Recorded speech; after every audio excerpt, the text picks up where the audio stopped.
Selamat pagi Bu, dengan saya Bu ya, Bidan Elis. Dan ini dengan Ibu Sri Ria Wulandari Bu ya, Ria Wulandari. Bu, kali ini Bu di Polikaya kita mau mengadakan edukasi menyusui nih.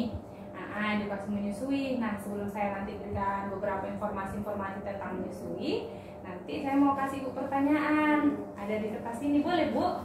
Boleh. Boleh Bu ya. Izin ya Bu. Silakan Bu.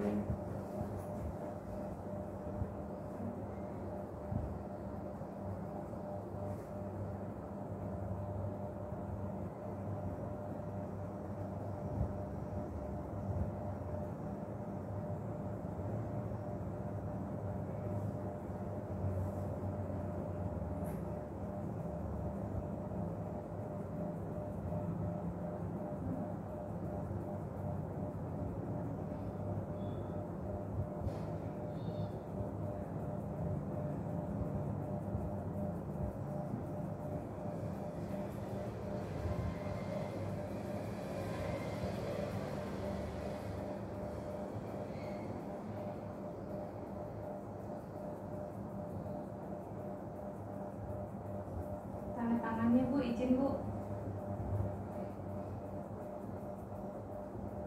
Oke. Syukuria. Jadi Bu, ini kan mengenai aksi eksklusif nih Bu ya. Jadi aksi eksklusif itu Bu adalah pemberian susu kita pada anak kita selama 6 bulan. Jadi dalam 6 bulan itu anak kita hanya mendapatkan aksi eksklusif atau dengan tambahan obat bisa juga ya. Misalnya butuh obat-obatan. Nah, selain dari air susu kita dan dari obat-obatan, anak nggak boleh mendapatkan apapun atau makanan apapun atau air putih atau madu, ya Bu ya, belum boleh. Nah, karena apa Bu? ASI eksklusif ini sangat bagus, sangat penting. Apalagi sekarang kan banyak nih informasi tentang anak-anak stunting kan Bu. Nah, banyak yang ada stunting, tumbuh kembangnya kurang. Nah, dengan pemberian ASI eksklusif ini dapat mencegah atau menurunkan risiko anak kita terjadinya stunting. Nah, karena stunting ini pengaruhnya Bu sangat panjang ya ke depannya gitu kan. Nah, oleh karena itu kita berikan nih ASI eksklusif untuk anak kita. Yang paling utama, nutrisi yang paling sempurna, yang paling bagus itu ASI. Ya Bu ya. Ibu kira-kira ada nggak misalnya cerita-cerita atau tahu informasi dari keluarga atau apa kalau menyusui itu nggak harus ASI aja, boleh dicampur dengan lain-lain gitu? Ada dicampur dengan susu formula gitu supaya katanya karena ASI takut tak kenyang gitu katanya mereka. Oh iya benar-benar. Jadi katanya ditambahin susu formula. Itu kayak kurang ilmu tentang menyusui, jadi susu formula digantikan dengan ASI supaya babynya kenyang kan. Karena pas kalau ASI itu mereka kadang baby tuh rewel gitu kan, nangis. Jadi katanya itu menandakan dia tuh tak kenyang gitu. Oh iya. Kenyang gitu. Iya benar-benar Bu. Bagus nih informasi dari Bu, ini bagus sekali. Memang banyak kita dengar yang kayak gitu juga, katanya bayi itu nggak kenyang, ditambahkan aja si formula. Kalau formula nanti cepat kenyang. Nah, sekedar ini Bu ya informasi dari kita. Nah, jadi kenapa bayi itu sebenarnya dengan pemberian ASI kita sudah cukup, dia sudah kenyang? Karena Bu, lambung bayi itu Bu hanya sebesar ini, kecil kan? Nah, jadi kecil gini Bu, hanya seginilah lambung bayi itu ketika dia baru lahir. Jadi dengan kita ASI kita itu aja, dia sebenarnya sudah kenyang. Jadi rewelnya anak itu bukan karena dia lapar, jadinya kita berikan dia susu formula gitu Bu ya. Jadi memang karena dia tuh lambungnya masih kecil, jadi nggak perlu kita tambahkan dengan susu formula atau makanan yang lainnya. Dan ini sudah penelitian ilmuwan gitu Bu, lambung bayi kita tuh masih sekecil ini baru lahir. Nah setelah 3 hari baru segini, masih kecil juga. 1 minggu juga dia masih segini nih. Nah 1 bulan pun Bu masih sebesar ini, telur ini. Nah jadi kan masih kecil kan, masih kalau kita bayangkan itu belum perlu susu formula untuk anak kita gitu Bu. Karena masih kecil lambungnya. Jadi diharapkan sih Bu ya dengan pemberian informasi seperti ini gitu kan Bu. Jadi ibu-ibu juga tahu kalau sebenarnya susu formula itu belum diperlukan untuk anak ketika anak itu masih dalam 6 bulan, terutama nih 6 bulan. Nah kalau bisa ASI-nya itu sampai 2 tahun gitu kan Bu. Nah, tapi kalau misalnya eksklusif itu, namanya eksklusif berarti hanya ASI aja, jangan ditambahkan dengan apapun karena ukuran lambungnya juga masih kecil ya.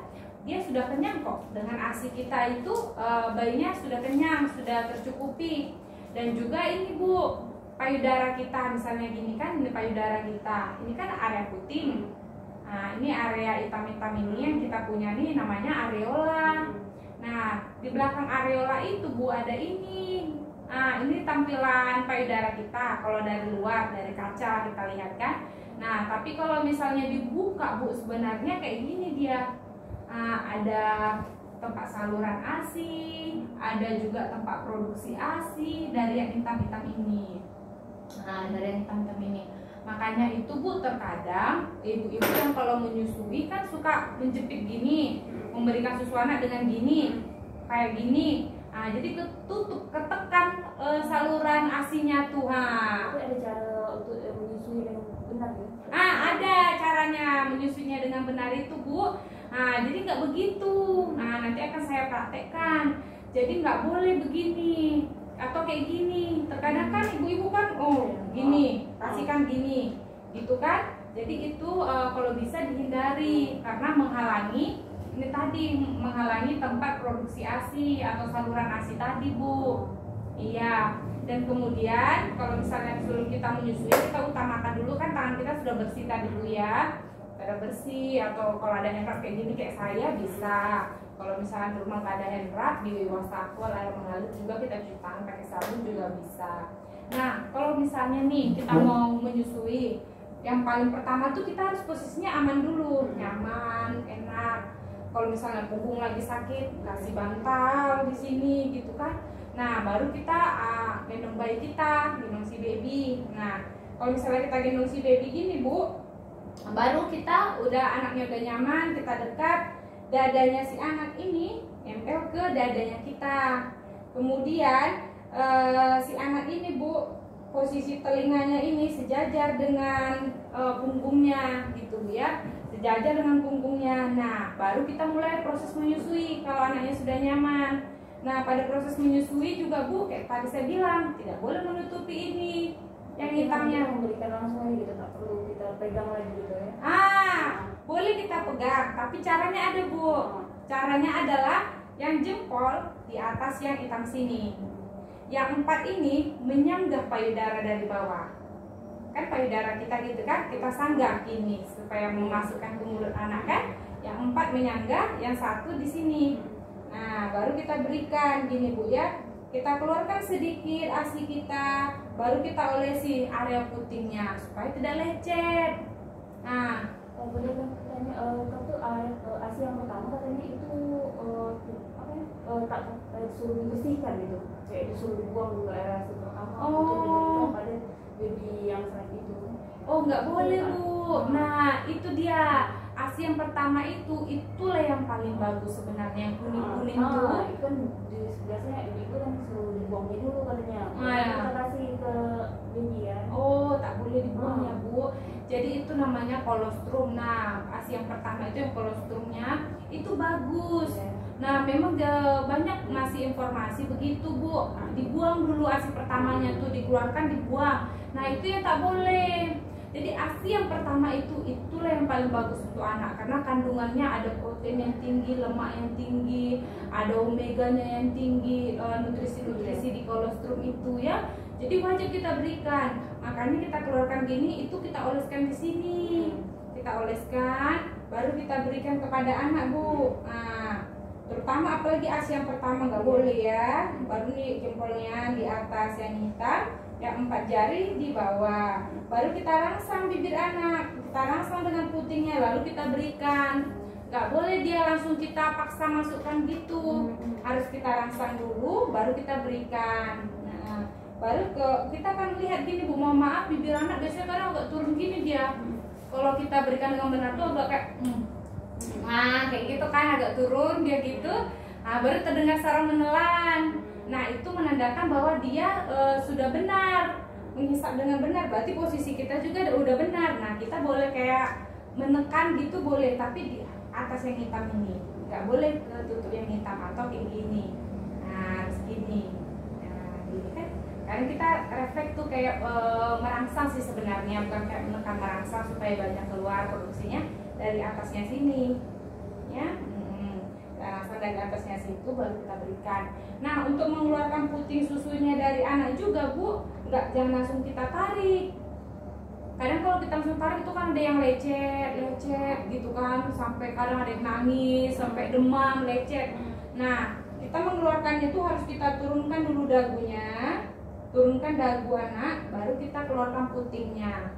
Atau gini bisa, gini, nah, begitu kan ya, turunkan dagunya baru dikeluarkan. Gak boleh langsung kita tarik, itu dia jadi lecet. Lama-lama puting ini kan kalau tertarik kan dia lecet, kalau dia hisap dia lidahnya gitu. Tapi kalau kita tarik jadi gusinya yang menjepit, kita tarik makanya dia lecet. Gitu, Bu. Jadi kalau misalnya dalam proses menyusui tadi, setelah anak udah kenyang, sudah kita susui, wajib kita sendawakan. Itu hal wajib, sendawakan sampai dia 3 menit sampai 5 menit boleh. Ya, setelah kita sendawakan baru anak kita baringkan. Nah, begitu, Bu. Kalau misalnya nggak disendawakan, itulah yang sering terjadi, anak gumoh ya namanya. Kadang muntah sampai keluar dari hidung, air muntahnya itu. Nah, kalau misalnya itu sering terjadi, Bu, bisa jadi muntahan tadi tuh yang dari hidung tuh masuk ke paru-paru. Nah, kalau air udah masuk ke paru-paru, jadi anak tuh sesak. Itulah yang berbahaya kan, terkadang untuk anak tiba-tiba sesak. Jadi harus kita sendawakan dulu. Sendawakan dulu, atau kita posisikan dia begini sampai dari 3 menit, 5 menit, atau bahkan 10 menit baru kita baringkan. Itu, Bu. Terus dalam satu hari terus menyusui itu kan kita kasih susu kan, kita kasih pagi. Itu jaraknya berapa menit lagi mungkin baru kita kasih lagi gitu. Oh iya. Kadang rewel, jadi benar-benar. kita pikir ini mungkin apa nih, mungkin tak kenyang gitu kan. Iya. Cara menyusui yang benar untuk berapa kali jaraknya, Bu ya. Iya, benar sekali, Bu ya. Jadi kalau misalnya menyusui itu, Bu, sebenarnya diberikan sesering mungkin. Makin sering kita berikan kepada anak, makin banyak diproduksi ASI-nya. Jadi gitu, ASI itu memang semakin banyak kita keluarkan, semakin banyaklah dia diproduksi sesering mungkin. Seperti di sini, Bu, pemberian ASI, berikan ASI sesering mungkin. Nah, jadi memang ASI itu harus sering kita berikan. Jadi bukan berarti harus kita kasihkan jadi susu formula ke anak. Ini berarti air susuku nggak banyak ini, dia nggak kenyang ini. Bukan gitu. Tapi memang konsep ASI itu harus kita berikan sesering mungkin. Karena dalam pemberian ASI itu, Bu, itulah kontak batin kita sama anak kita. Jadi kan semakin sering kita berikan ASI, semakin sering kita kontak batin sama anak kita. Gitu, Bu. Jadi semakin bagus, semakin banyaklah keluarnya. Kadang kan pernah kemarin coba pumping gitu. Oh iya, Bu, yang pompa. Kehamilan kan operasi, jadi kan baby kan jadi dikasih susu formula. Oh iya, benar. Dari rumah sakit langsung dikasih susu formula. Kita mencoba untuk memberi ASI. Jadi ASI itu membos juga, cuma pas di pumping ASI itu isinya cuma sedikit gitu. Iya. Memang gitu, Bu. Jadi membos, tapi kalau di pumping itu cuma dikit, netes sedikit dari gitu. Iya, berarti, Bu, kita harus kompres air hangat dulu sebelum dipumping. Jadi sebelum dipumping itu pakai yang alat pompa itu, Bu. Nah, jadi harus dikompres dulu dia air hangat. Dikompres air hangat, baru dipijit di sini, baru lah dipumping. Baru dipumping itu, dan alat pumpingnya itu, Bu, kalau bisa yang sesuai dengan ukuran kita punya hitam-hitam dan ininya. Karena kalau enggak, Bu, bisa sampai darah juga. Bisa sampai lecet dia sampai darah. Nah, jadi utamakan tuh kita kompres dulu. Sebelum ke anak pun gitu harus dikompres dulu payudaranya, kita bersihkan dulu area putingnya, putih-putih yang di ujung-ujungnya itu, itu udah boleh kita bersihkan juga gitu, Bu. Terkadang kan orang mau menyusui itu langsung aja kasihkan gitu. Tapi supaya maksimal dia banyak keluarnya harus dikompres dulu sama air hangat. Kompres kiri kanan baru kita mulai menyusui. Jadi senyaman mungkin, serileks mungkin. Kalau bisa ibunya sambil menyusui itu sambil makan-makan apa gitu, cemil-cemil apa, supaya kita rileks gitu Bu. Terkadang kan kalau habis melahirkan ini nggak dibilang apa, psikologis kita kan juga ini kan terganggu, capek lagi, masih nyeri lagi, anaknya rewel lagi, harus menyusui, pengen tidur gitu kan, ngantuk kayak gitu kan Bu. Jadi makanya dibilang mau menyusui itu harus ibunya dulu nyaman. Nah, kita harus senyaman mungkin. Nah, setelah kita nyaman baru kita mulai proses menyusui kita. Nah, karena kalau kita nyaman, ASI kita juga akan banyak keluarnya. Kalau kita pusing, kita stres, banyak pikiran juga mempengaruhi juga ke ASI. Gitu Bu. Ada pijat-pijitan tertentu nggak untuk di ASI di payudara supaya produksi ASI lebih banyak? Oh, ada Bu, namanya pijat oksitosin. Jadi kalau pijat oksitosin ini Bu, tapi dibuat dari belakang sini, oksitosin namanya. Ada di YouTube juga ada pijat oksitosin. Nanti akan saya buatkan juga di grup WhatsApp kita. Nanti ya Ibu akan saya gabungkan di grup WhatsApp konseling ASI. Ada juga namanya pijat oksitosin, pijat untuk menyusui. Kayak gitu dari bawah, dari belakang sini. Suami boleh bantu buatkan. Nah, kalau untuk dari kita sendiri bisa kayak gini, ya, di ini dia kayak dimasas gitu Bu. Di sini kita masas pelan, kompres air hangat, baru dimasas sampai di sini. Kadang karena pegel di sini kan, suka pegel kan, mempengaruhi juga Bu. Jadi agak kita pijit-pijit, itu mempengaruhi. Jadi tujuannya juga pijit itu supaya relaksasi juga. Kalau kita rileks nanti air susu kita semakin banyak. Jadi proses menyusui itu jadi menyenangkan gitu, nggak menyetreskan gitu. Jadi proses menyusui itu menjadi proses yang menyenangkan ya. Sebisa mungkin lah diusahakan kerjasama dengan keluarga sih juga harus. Kayak sama suami, sama orang tua gitu kan, pekerjaan-pekerjaan yang lain-lain di rumah nanti dulu kitanya. Karena proses menyusui itu memang harus sesering mungkin gitu Bu. Gitu. Kalau pengambilan suplemen itu termasuk membantu juga ya?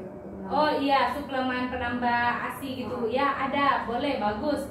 Terkadang itu tuh kaitannya gini Bu, sama makanan yang kita konsumsi. Jadi kalau misalnya makanan yang kita konsumsi sebagai ibu hamil ini Bu, memang harus lebih banyak atau 2 kali lebih banyak atau lebih banyak lagi daripada yang biasanya. Seperti sayuran. Nah, sayuran mungkin kita biasa 1 porsi. Kalau kita menyusui harus lebih banyak. Nah, terkadang dalam proses makanan sehari-harinya nggak lebih banyak gitu. Makanya kita tambah dengan suplemen. Jadi suplemen tuh kayak bantu, tapi membantu. Tetapi sebenarnya bisa juga kita penuhi dengan makanan kita yang sehari-hari tadi. Tahu, tempe, kacang-kacangan ya, daun katuk, itu bagus sekali. Daunan hijau apapun, sayur bayam, sayur apa direbus, bahkan kuahnya itu kita minum ganti air putih. Boleh juga kita tambah dengan suplemen, nggak masalah. Suplemen menyusui ada banyak kan, ada ASI Fit, ada yang sekarang tuh lagi tren Mambuung tuh. Boleh Bu, nggak ada masalah. Boleh dikonsumsi suplemen-suplemen itu, boleh dikonsumsi sebatasnya ya. Dan diutamakan juga dari makanan dan nutrisi kita harus terpenuhi juga. Benar tak kalau dari makanan itu seperti macam santan itu bisa membuat baby anak kita tuh macam pembuluh perut atau spektruk? Makanan santan. Enggak sih Bu, enggak pengaruhnya ke situ. Karena kan apa yang kita makan tuh diproses dulu Bu, baru ke anak. Enggak langsung kayak kita makan yang santan tuh kan langsung ke kita langsung ngerasain nih kembung. Atau misalnya kita makan yang pedas, kita langsung ngerasain yang mules gitu kan. Nah, kalau ke anak, dia nggak langsung ngerasain yang kita makan tadi. Dia kan makanan tuh diolah dulu, diproses dulu menjadi nutrisi, jadi sari-sari, baru dia ke anak kayak gitu. Tapi tak ada pantang-pantangan soal makanan ya? Tak ada pantangan apapun, semasa sebatas wajar gitu, tak ada pantangan Bu. Semua boleh kita makan, semua bisa. Sesuai resep yang kita selera gitu. Semua yang kita selera. Bilang ini tak boleh, jadi itu yang bikin kita jadi macam drop gitu. Ini tak boleh, nak makan ini karena seleranya. Iya. Suruh makan yang bening-bening aja gitu. Iya, benar. Jadi yang disuruh saja kan. tetap harus kita makan apa aja yang kita mau makan, boleh kita makan aja gitu Bu. Gak ada pantangan, gak ada yang larang-larang. Kita makan sebatasnya wajarnya kita. Kayak saya bilang tadi, cemilan aja boleh Bu. Sambil menyusui kita cemil-cemil, gak ada masalah. Ya, cemilan-cemilan yang sehat Iya. gitu. Makan kacang tuh Sama. di gongseng atau di apa tuh kan kacang biasa, kacang tanah kita tuh. Itu kita makan sikit-sikit. Kalau kebanyakan kan mulus jadinya. Sikit-sikit kita makan jadi cemilan boleh, nggak ada masalah. Bu, boleh nggak Bu dipraktekkan cara menyusui yang kayak saya tadi? Boleh ya Bu. Ini Bu, coba nih dari sebelah mana? Iya.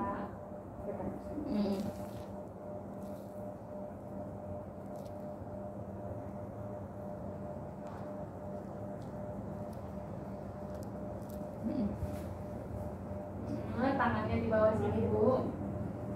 Tangannya kita di daerah kaki kita ya gitu Bu. Baru kayak tadi harus huruf C. Ini ya di sini atasnya. Sini. Iya. Sini. Iya, baru diberikan. Oke, baru dirangsang dulu, baru diberikan. Terus nanti kita sambil diurut-urut juga ya? Boleh begitu Bu, tapi jangan menutupi area yang hitam kan. Ya boleh sambil diurut gitu juga nggak masalah. Senyaman mungkin, serileks mungkin, ya. Bagus sekali, baru disendawakan. Bagus sekali Bu Ria. Oke. Oke Bu, bagus sekali Bu ya. Bu, ini tadi kita kan sudah berbagi informasi dari Ibu, juga banyak sharing ke saya gitu, banyak juga saya dapat informasi dari Ibu. Dan ini Bu ada pertanyaan setelah kita pemberian informasi. Boleh ya Bu, dijawab ya Bu.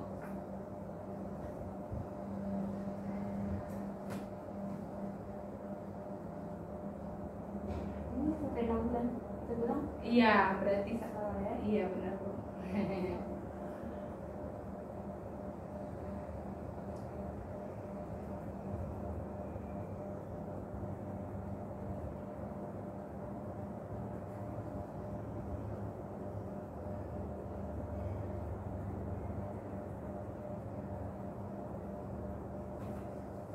Tangannya Bu.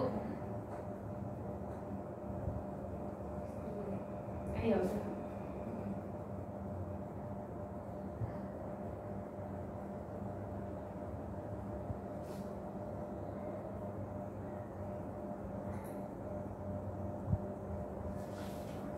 Oke Bu.